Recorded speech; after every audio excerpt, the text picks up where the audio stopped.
അടിയന്തര നടപടി സ്വീകരിക്കാൻ നിർദ്ദേശിച്ചിരിക്കുന്നത്.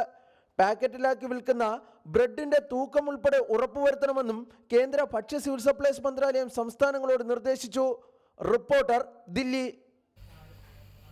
മലപ്പുറം താനൂർ പോലീസ് സ്റ്റേഷനിൽ യുവാവിനെ അന്യായമായി കസ്റ്റഡിയിൽ വെച്ച് മണിക്കൂറുകളോളം മർദ്ദിച്ചതായി പരാതി. കണ്ണിൽ മുളക് തേച്ച് മണിക്കൂറുകളോളം സെല്ലിൽ നിർത്തി അസഭ്യം പറഞ്ഞതായും യുവാവ് ആരോപിക്കുന്നു. വിവരാവകാശ നിയമപ്രകാരം പോലീസിനോട് ചോദ്യം ആരാഞ്ഞതാണ് പോലീസിനെ പ്രകോപിപ്പിച്ചത്. നീതി തേടി യുവാവ് DGPക്ക് പരാതി നൽകി.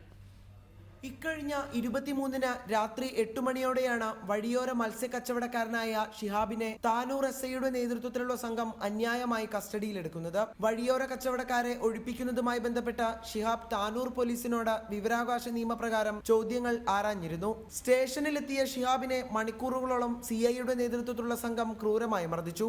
നല്ല പെരുമാറലായിരുന്നു. അടിച്ച് പരിപ്പളിക്കാൻ എനിക്ക് തീരെ വയ്യാത്ത അവസ്ഥയിൽ ചാടി പറഞ്ഞു. പിന്നെ എനിക്ക് ചാടാനും ഒന്നിനും പറ്റാത്ത അവസ്ഥയിൽ പിന്നെയും ചാടി പറഞ്ഞു.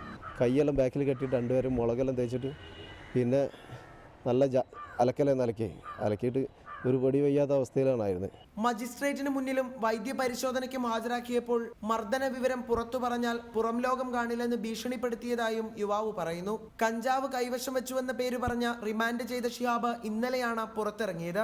ഇയാളുടെ ശരീരത്തിലാകെ മർദ്ദനമേറ്റതിന്റെ പാടുകളുണ്ട്. താനൂർ CIക്കെതിരെ സമാനമായ രീതിയിൽ പരാതികൾ ഉയരുന്ന സാഹചര്യത്തിൽ AATUC താനൂർ മണ്ഡലം കമ്മിറ്റി DGPക്കും മനുഷ്യാവകാശ കമ്മീഷനിലും പരാതി നൽകിയിട്ടുണ്ട്.